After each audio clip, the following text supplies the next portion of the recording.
दुनिया को मानवता का संदेश देने वाले तथागत गौतम बुद्ध और भारत को संविधान के दायरे में लाने वाले संविधान निर्माता बोधिसत्व बाबा साहब डॉक्टर बी.आर. अम्बेडकर और बहुजन महापुरुषों को पहचान कराने वाले, हम सबको बताने वाले, एक सूत्र में बांधने वाले बहुजन नायक मानवर कांशीराम साहब के चरणों में कोट से नंदन बंदन अभिनंदन के साथ आज मंच का संचालन कर रहे भाई संचालक महोदय और इस सभा को जो भव्य रूप दिया गया है इस जयंती का भाई श्रद्धेय रघुवंशी सर और उनकी टीम को, माताओं बहनों प्यारे बच्चों बुद्धिजीवी साथियों, आप सभी को सादर नमो बुद्धाय जय भीम। मुझे बोलने का मौका दिया इसके लिए पुनः धन्यवाद।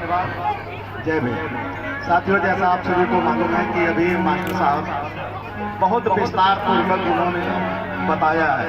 बाबा साहब का इतिहास जानते हैं, जितना लिखा जाए, पढ़ा जाए, बोला जाए उतना ही कम है, क्योंकि बाबा साहब आज भारत के ही नहीं विश्व के मसीहा बने हुए हैं। जिस देश के लिए उन्होंने पता नहीं कुछ किया हो ना हो, लेकिन वो उस देश के भी प्रेरणा स्रोत हो चुके हैं। जिस स्कूल में पढ़े उस स्कूल में आप सभी को मालूम है सिंबल ऑफ नॉलेज से इनकी स्टैचू लगी है।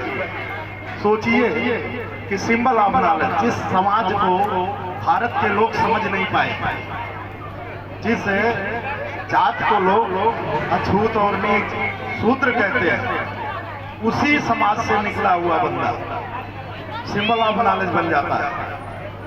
और अभी भी आप देख लीजिए कि अभी भी लोगों की मानसिकताएं बदली नहीं है एससी के प्रति। अभी भी वो चाहते हैं, मतलब बात में उनके बच्चे भी जो है कहीं कहीं ट्वीट कर देते हैं, चाहे ट्विटर पे हो, चाहे फेसबुक पे हो, चाहे कहीं हो, अभी भी वो आपको वही समझते हैं कि इनके पास दिमाग नहीं है। लेकिन साथियों, जो बुद्धिजीवी इस देश में जिसने संविधान लिखा और जो सिंबल ऑफ नॉलेज से नवाजे गए, उनके खानदान के लोग उनकी जयंती मनाते हैं। और जो कौन आता है, जो बुद्धिजीवी है। अभी रघुवंशी भाई जी बहुत ही इस कार्यक्रम को उन्होंने भव्य रूप दिया है और इसमें सहयोग की आवश्यकता होती है। और सहयोग यहाँ कॉलोनी के लोग एक टीम बना करके लोगों को बीच जाना चाहिए, बैठना चाहिए और इसको और विस्तार रूप देना चाहिए, क्योंकि कोई भी कार्यक्रम होता है तो सहयोग से होता है। कांशीराम साहब को आपको मालूम होगा कि जब नौकरी छोड़ के निकले मानव कांशीराम साहब, तो कहीं आपको वो चप्पल पहन के निकले थे, पैसा लेके नहीं निकले, और इतना बड़ा कार्यक्रम उन्होंने खड़ा कर दिया सिर्फ सहयोग से। लोगों ने सहयोग दिया, बाम सेब बनाया और बाम सेब उनको जो है धन मुहैया कराती थी और लोग लीडर भी पहचानती थी कि लीडर भी तैयार करती थी। 2-3 बाड़ी उन्होंने बनाया था।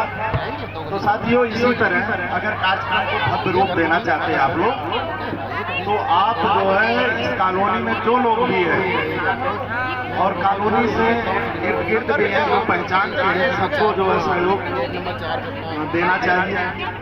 तन मन धन जो भी है, समय अगर कोई पैसा नहीं दे पाया तो समय दे दे, यहाँ आकर के कुर्सियाँ खाली ना और भरी जाए, और इससे ज्ञान ही मिलेगा। क्योंकि ये जो जन्मदिन मनाया जाता है, ये ज्ञान का प्रतीक है। आपके बच्चे आएंगे तो बच्चे कुछ सीखेंगे, क्योंकि बाबा साहब वो सीख है कि बच्चे अगर आएंगे तो उनके बारे में जानेंगे, उनकी डिग्रियां के बारे में जानेंगे, उनकी पढ़ाई के बारे में जानेंगे, तो बच्चा पढ़ने में भी अपना रुचि दिखाएगा। और कई ऐसी चीजें हैं, कई ऐसी बातें हैं कि अभी विस्तार पूर्वक आप सुन रहे थे। लेकिन साथियों, बाबा साहब के बारे में जानना, सुनना, लिखना, पढ़ना जितना भी हो उतना ही कम है। कोई एक आदमी पूरा बता ही नहीं सकता बाबा साहब के बारे में। जो भी डबल मतदान प्रणाली की बात आप कर रहे थे, छाप कर रहे थे, हमारे पूर्व में वक्ता जी जो कर रहे थे कि डबल मतदान प्रणाली, बाबा साहब डबल मतदान प्रणाली चाह रहे थे। वो तो आरक्षण चाह ही नहीं रहे थे, वो चाह रहे थे कि हमको डबल मतदान प्रणाली दे दी जाए, फिर हम शासन सत्ता जो लोग हमको दूर किए हैं वो एक खुद जो है हमारे मतलब सत्ता के लिए हमारे पीछे दौड़ेंगे। तो डबल मतदान प्रणाली थी, ये तो मजबूरी में अभी उन्होंने कहा कि ये लोग धमकाते थे और बाबा साहब ये नहीं जानते थे कि हमारे समाज के भी लोग जो इतना मजबूत थे। क्योंकि आगरा में जब आए तब उनको पता चला, एक जनसभा में अटेंड करने आए तब उनको पता चला कि हमारे समाज के लोग इतना मजबूत